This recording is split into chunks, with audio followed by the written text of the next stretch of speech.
Chapter 1. I killed a puppy. Murdered it, actually.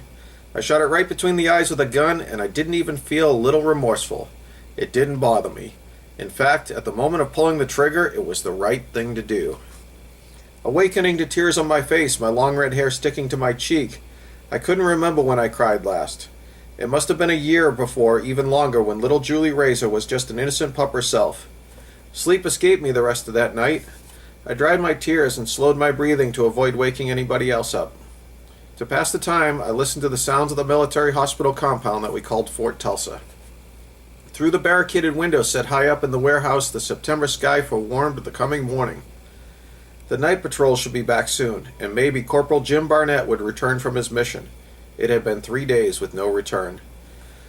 Missing Jim, the man who had gone off to help defend Tulsa from the zombies, and the boy who pulled my ponytail when I wasn't looking, I tried to forget that his patrol was long overdue and stifle the realization that he might have been bitten by a zombie.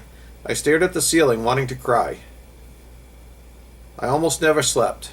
Private John Wilcox, our resident explosive expert and all-around redneck jerk, was snoring again from the men's side of the warehouse barracks. The sound came through the 20-foot tall wall of shelves that separated the men from the women. Wilcox wouldn't let anyone forget him, either awake or asleep. His fiery red hair, like mine, only much shorter, was a tribute to his temper. Even his snores sounded angry, but something was wrong with the noise. With every second or third snore, a little creak or scratching noise came to me. I wondered if some of the other soldiers or civilians in the makeshift dorm were snoring in sync. I wondered if the rats had learned how to work under cover of nasal protection. Listening again for the odd creaking noise, I found that it had stopped. Wilcox continued snoring. I turned on my cell phone and used it as a flashlight. No one had phone service anymore.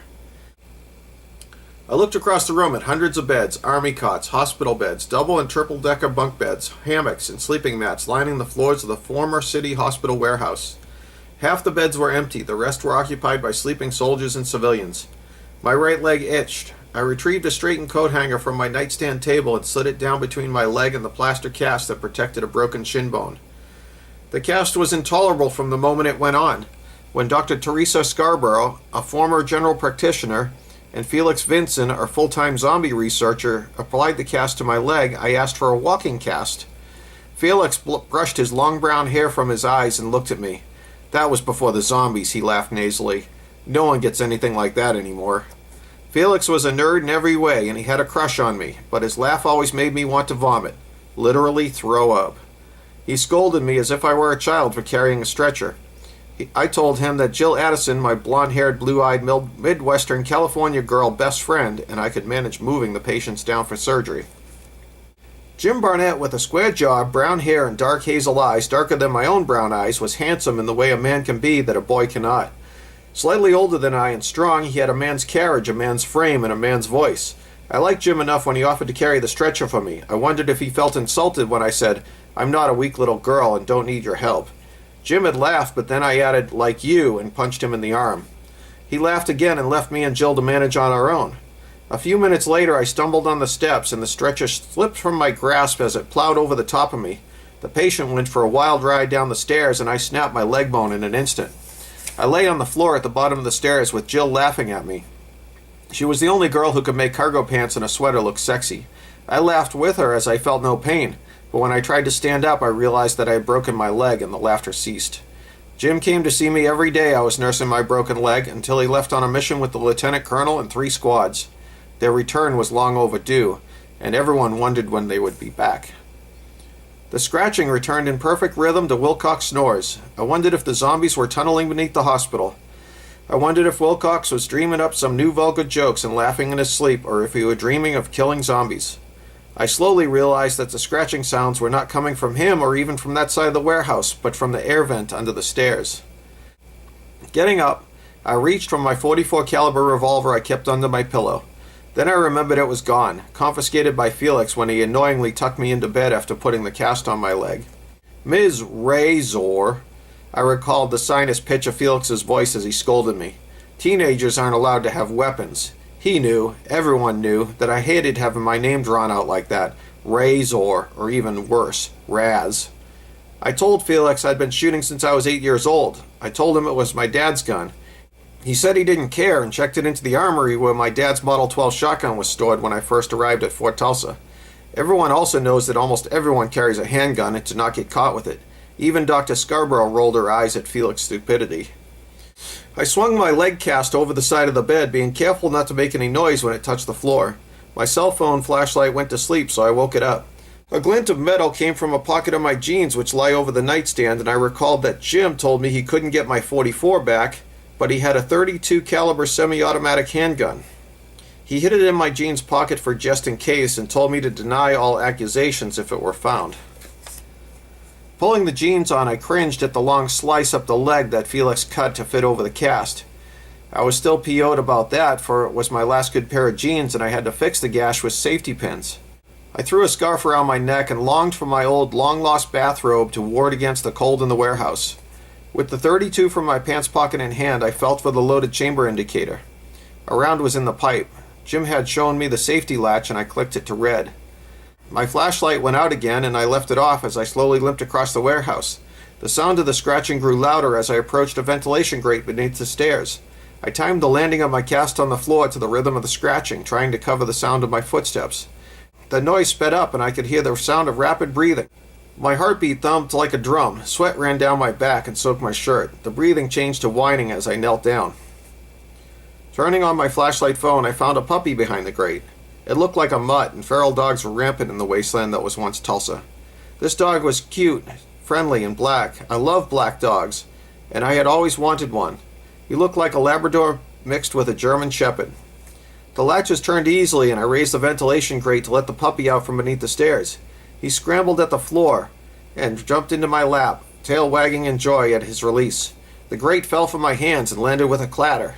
Suddenly, a sound like a runaway train on fire rose from the vent. I backed away in fright, holding the puppy close. I pointed my gun at the grate. "Christ," someone yelled. Footsteps approached. The soldiers that patrolled the hospital were coming. Flashlights came on around the room. Corporal Gary Lopez ran up to me, the flashlight on his carbine radiating light randomly about the room. "What is it?" Lopez demanded. I sighed. I didn't feel like being hassled, and he was sure to give me crap over the dog. I just knew it. "Did you open that vent?" Lopez bellowed at me. His pale blue eyes almost glowed in the dark. He was so loud that people started to wake up. "It's just a puppy." I showed him the dog in my arms. But the sweet, innocent puppy growled and tried to bite me. Green and yellow pus oozed from its mouth. It tried to sink its small, sharp teeth into my arm. I wondered if it could be a zombie, if a zombified dog were even possible. Lopez shined his flashlight on the dog. Its eyes were filled with blood. It was surely blind, leaving no doubt that it was infected with the zombie virus. I grabbed the dog by the scruff of the neck and held it away from me as it twisted and turned. It tried to bite me, but slipped from my grasp and fell to the floor. The explosive rattle of a machine gun filled the air as Lopez killed the dog. "Why did you do that?" I screamed as the roar from the ventilation grate grew louder. "Masks!" Lopez yelled. "Attack! Zom attack! Wake up! Balaclavas! Masks!" The fire alarm rang, indicating a zombie attack. Emergency lights instantly illuminated the warehouse. Through the windows, spotlights turned night to day. From far inside the hospital, the rumble of generators started up. Lopez looked at the grate from which the roaring train noise emanated.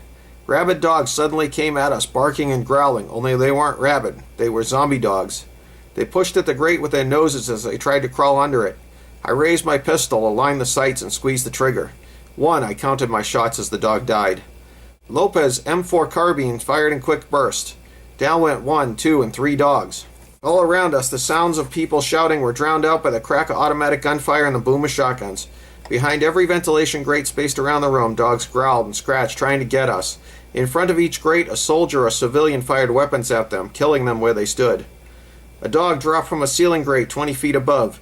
It broke its hind legs in the fall and crawled, snarling in anger on its front paws toward me. I shot it dead. 2, continuing my silent count. How many rounds left in the gun? I didn't know, as the .32 might have 7, 8, or even a 10-round magazine. Fear didn't enter my world at that moment, for I was too busy. Too busy looking for zombie dogs, zombies, and their leaders.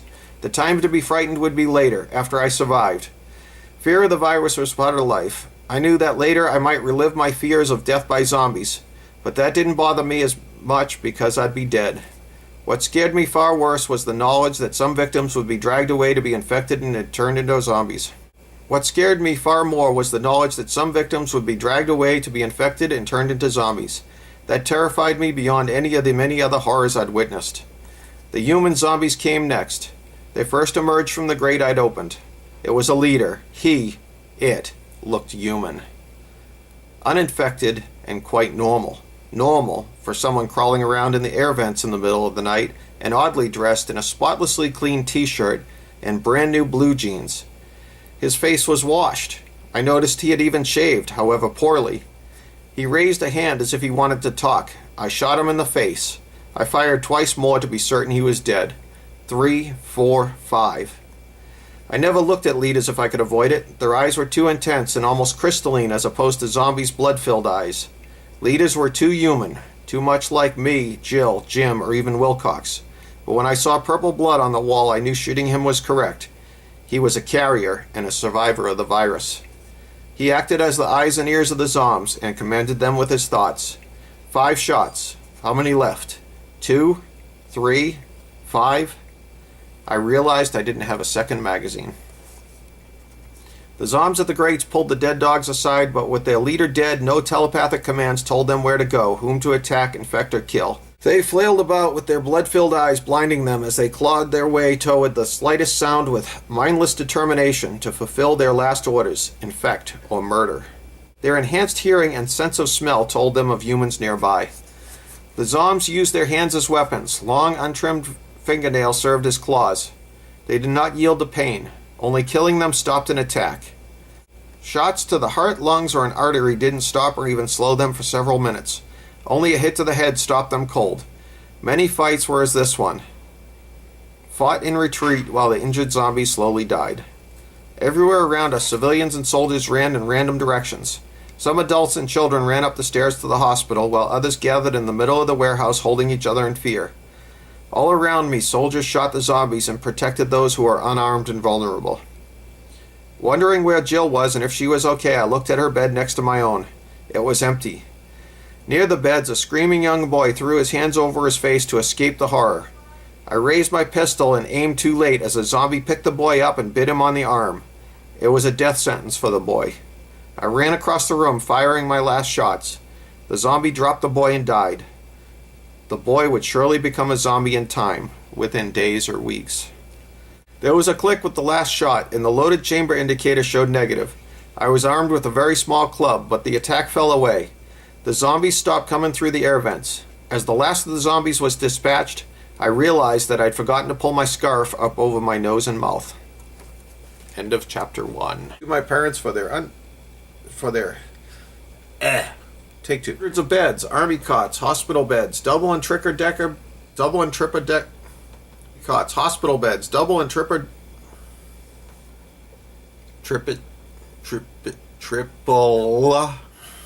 and I just ate 2, so I'm burping. It's double and triple decker bump. At a man's carriage, skipping back a little bit. Jim Barnett with a square jaw, brown hair, and dark hazel eyes. I'm on page 2.